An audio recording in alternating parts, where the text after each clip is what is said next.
Good morning, students. This is fifth part of chapter Body Fluids and Circulation. So our today's topic is cardiac cycle. How does the heart function?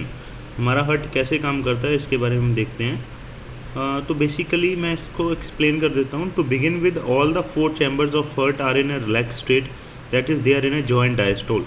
मतलब जब heart के चारों chamber वो relax state के अंदर होते हैं तो उसको हम बोलते हैं जॉइंट डायस्टोल. हमने पहले भी पढ़ा था ट्राइकस्पिड और एक बाइकस्पिड वैल्व होती है, वो ओपन होती हैं जब blood from the pulmonary vein and vena cava flow into the left and right ventricle respectively through left and right atria. कहते हैं जब हमारी ट्राइकस्पिड एंड बाइकस्पिड वैल्व जो है ये ओपन होती हैं तो जो ब्लड है हमारे पल्मरी वीन से एंड वेना कावा से ये कहाँ आ जाता है, लेफ्ट एंड राइट वेंट्रिकल के अंदर through left and right atria. इसको हम डायग्राम में समझते हैं.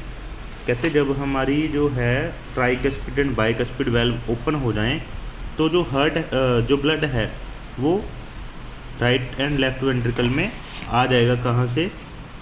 राइट एंड लेफ्ट एट्रिया से. ये राइट एट्रिया है, ये लेफ्ट एट्रिया है, ये राइट वेंट्रिकल है, ये लेफ्ट वेंट्रिकल है. वेंट्रिकल में ब्लड कहाँ से आएगा? एट्रिया से. एट्रिया में कहाँ से आएगा? ऊपर से, वेना कावा एंड वीन वगैरह से. ठीक है, pulmonary vein and vena cava से.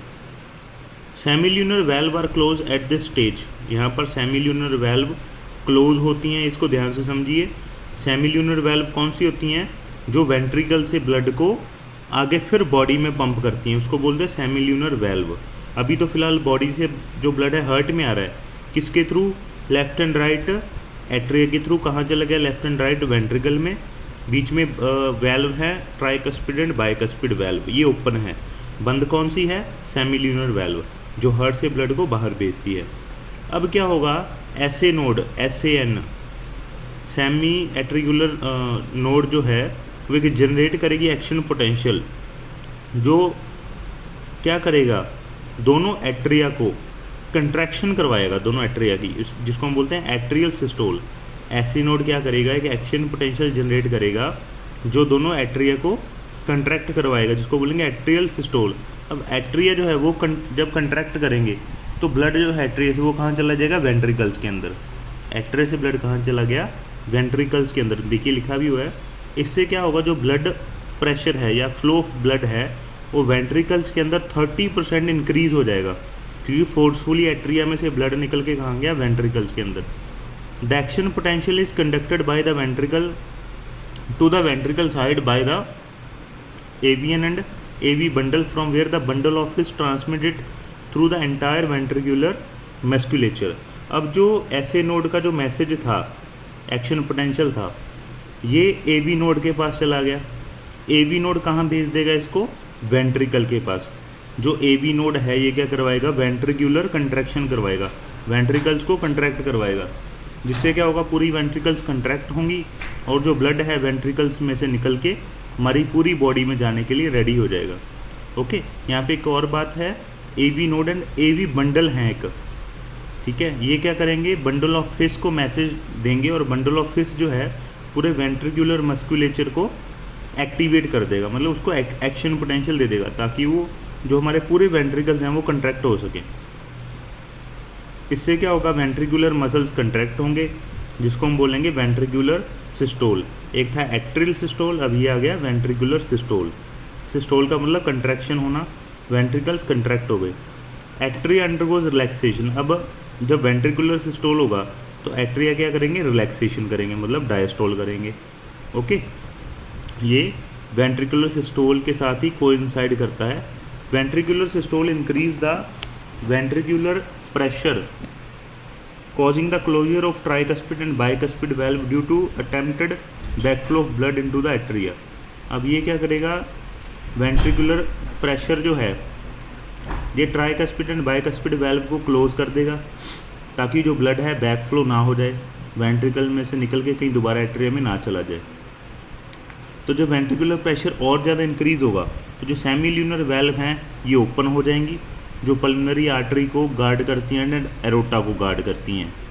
ये सेमिल्यूनर वैल्व ओपन हो जाएंगी और फिर क्या होगा? ब्लड जो है वेंट्रिकल में से इनके अंदर चला जाएगा, सर्कुलेटरी पाथवे के अंदर.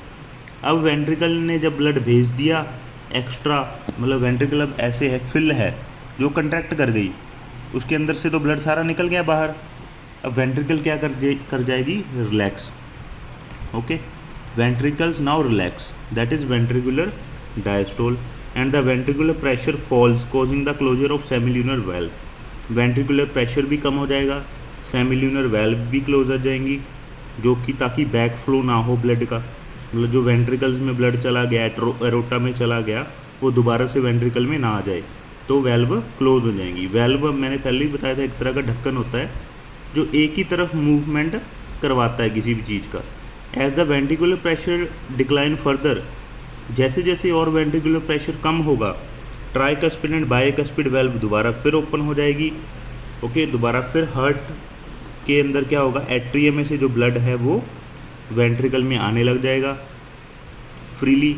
दोबारा फिर क्या होगा, ऐसे नोड एक मैसेज जनरेट करेगी, नया एक्शन पोटेंशियल जनरेट करेगी, और ये सारी चीज़ जो है दोबारा रिपीट हो जाएगी। तो जो ये सिक्वेंशियल इवेंट है हार्ट के अंदर जो साइक्लिकली रिपीट होता है, इसको हम बोलते हैं cardiac cycle, and it consist of systole and diastole of both in the atria and ventricle. तो एट्री एंड वेंट्रिकल दोनों का सिस्टोल एंड डायस्टोल इसमें होता है। बेसिकली हमारा हार्ट बीट जो है 72 टाइम्स होता है पर मिनट, 72 टाइम्स हार्ट बीट करता है हमारा per minute, that is that many cardiac cycle are performed per minute, मतलब 72 cardiac cycle per minute perform होते हैं। तो इसको अगर देखा जाए 1 सेकंड में कितने हुए, एक कितने टाइम में होगा, 0.8 सेकंड में। एक कार्डियक साइकिल को पूरा होने में 0.8 सेकंड लगते हैं। अब एक और बात है, सारी पॉइंट आपने नोट करने हैं।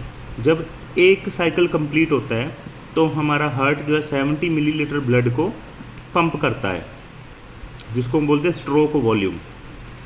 During one cardiac cycle our heart pumps 70 millilitre of blood, that is called a stroke volume. Stroke volume multiplied by the heart rate gives the cardiac output. अगर हम स्ट्रोक वॉल्यूम को heart rate के साथ multiply कर दें तो उससे हमारा कार्डियक आउटपुट पता लग जाएगा कि 1 मिनट में हमारा जो हार्ट है कितना ब्लड पंप करता है।